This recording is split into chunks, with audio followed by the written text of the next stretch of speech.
My name is Sean. I'm 17 years old. I came from Whitmore High School in Barry and I'm currently studying Level 3 Travel and Tourism.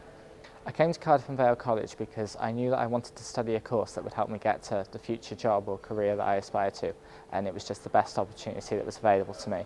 I enjoy working in a state-of-the-art campus right in the heart of Cardiff. I enjoy cracking on with the work, just getting on with it, being able to just work towards what I want. Of course, there are several opportunities like study visits that we can have along the way. The whole experience is just great.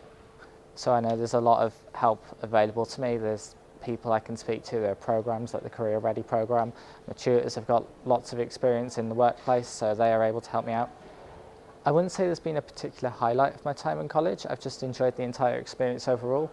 It's a really pleasant environment. It's great for working. In terms of what's next for me, I'm keeping an open mind. I'm open to any possibility.